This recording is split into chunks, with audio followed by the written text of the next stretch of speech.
UP के कन्नौज जिले में पूर्व ब्लॉक प्रमुख नवाब सिंह यादव को पुलिस ने आधी रात को गिरफ्तार कर लिया था। नवाब सिंह पर नाबालिग से दुष्कर्म के प्रयास का आरोप है। मामले की शिकायत के बाद पुलिस हरकत में आई। एफआईआर दर्ज करने के बाद देर रात नवाब को दबोच लिया। वहीं नाबालिग पीड़िता को मेडिकल परीक्षण के लिए अस्पताल भेजा गया है। अब बीजेपी सपा नेता पर लगातार हमला कर रही है। बीजेपी इस मामले को लेकर के सपा नेता नवाब सिंह यादव पर कई सारे बड़े आरोप लगा रही है। कन्नौज के पूर्व बीजेपी सांसद सुब्रत पाठक ने इनको लेकर के कई सारे आरोप लगाए। सुनिए उन्होंने नवाब सिंह यादव को लेकर के और सपा पर क्या कुछ कहा। तो कौन कह रहा है कि वो तो पुलिस की सजगता के आधार पर ये बलात्कार उसके साथ हो ही नहीं पाया। वो तो लड़की ने तुरंत फोन कर दिया, पुलिस पहुंच गई। तो बात तो सभी लोग कह रहे हैं कि बलात्कार नहीं हुआ, बलात्कार की कोशिश हुई है। अच्छा, जो उनके परिवार का कहना है कि उनकी बुआ है तो 3-4 साल से बीजेपी के लिए काम कर रही है और सपा में वो पहले थी, लेकिन नवाब सिंह से वो व्यक्तिगत जानती थी, इसलिए मिले।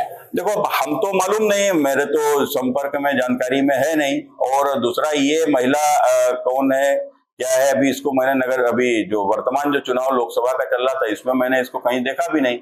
यदि कहीं हो तो आप लोग जरा देख लीजिए। अब तो सबके सोशल मीडिया है, हैंडल है, कोई इस प्रकार का लीडर नेता होता है तो वो अपने को बताता है कि वो किसके लिए पार्टी में काम कर रहा है, किसके लिए काम कर रहा है। अगर वो लोकसभा के चुनाव में कहीं सक्रिय रही हो तो मुझे पता चले, शायद मेरी जानकारी में। तो मैंने तो कहीं उसको लोकसभा के चुनाव में इस चेहरे को कहीं देखा ही नहीं।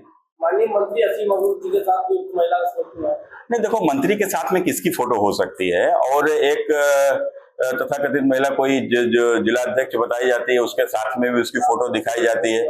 तो वो महिला के भी हम सभी लोगों को मालूम है, उसमें कहने की आवश्यकता नहीं है।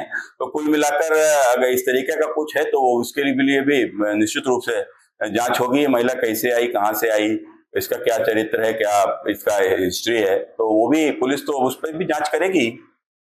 यदि इस महिला का कोई षड्यंत्र है तो वो भी निश्चित रूप से वो भी उजागर होना चाहिए।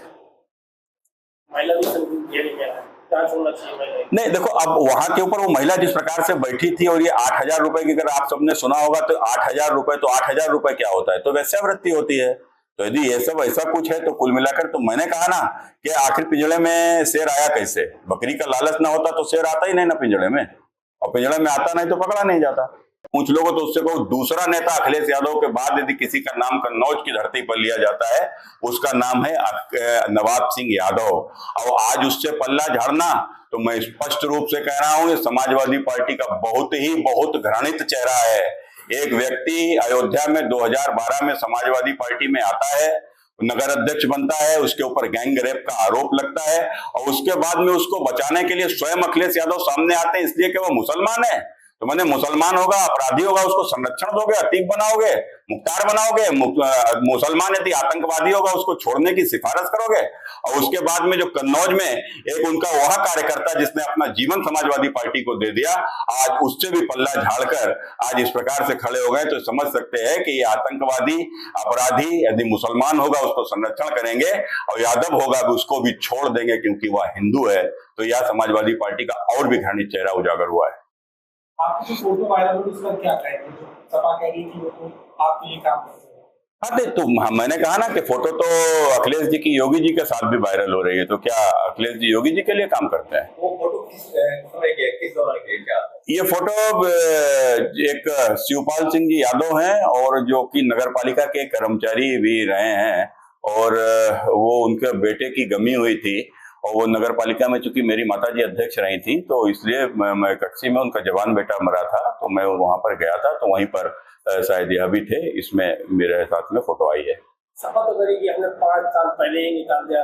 अगर समाजवादी पार्टी ने इनको कहीं से निकाला है तो समाजवादी पार्टी को उसका पत्र जारी करना चाहिए।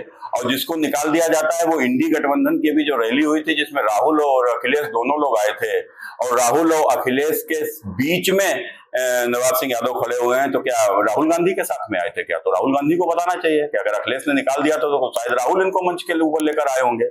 और दूसरा, अभी 25 जुलाई को एक समाजवादी के ट्विटर हैंडल से ट्वीट होता है, उसमें अखिलेश यादव जी इनको माताजी की मृत्यु के ऊपर इनको संवेदना व्यक्त करते हैं, और उसके बाद उनका पत्र भी आता है। शायद आप लोगों के लिए भी अखिलेश जी का आया ही होगा, किसी के यहाँ गमी में जनरल तो आ ही जाता होगा। तो कन्नौज में शायद इसीलिए नवाब सिंह के लिए भी चला आया।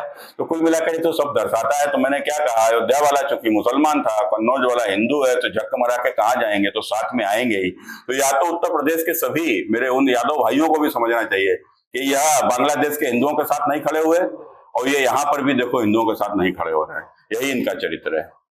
उनकी तरफ से कहा जा रहा है कि साजिश के तहत ये सब पूरा षड्यंत्र रचा गया।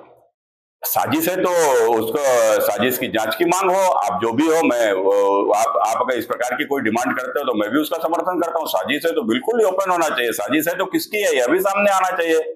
अब उनके लोग तो कह रहे हैं कि उन्हीं के पार्टी के लोगों के द्वारा ये साजिश है कि उनकी पार्टी का एक मुसलमान जिला अध्यक्ष है, इसको निकाल देता है पार्टी से। तो ये कहीं पार्टी के भीतर कोई हिंदू मुस्लिम संघर्ष तो नहीं है, उसको भी देखना चाहिए। नाबालिग किशोरी है, उसका कैसे ले लो? देखो कुल मिलाकर कौन कैसे पहुंचा, क्यों पहुंचा, रात का 1:30-2 बजे की घटना आखिर वहां के ऊपर क्यों घटी, क्या है, ये तो निश्चित रूप से जैसा कि अभी तो जो लड़की के पक्ष का जो सुना है, जैसे एसपी का जो अपना उसमें बयान आया है, उस आधार पर के उनके पास में फोन पहुंचा कि उससे प्रयास हुआ तो उसमें पुलिस पहुंची और वहां के ऊपर गिरफ्तारी हुई। विषय यह नहीं है। विषय यह है कि जब भी शेर का शिकार भी अगर होता है तो शेर के शिकार के लिए पिंजड़े में बकरी को लगाया जाता है। तो जब शेर बकरी को खाने जाता है तो ही तो पकड़ता है ना।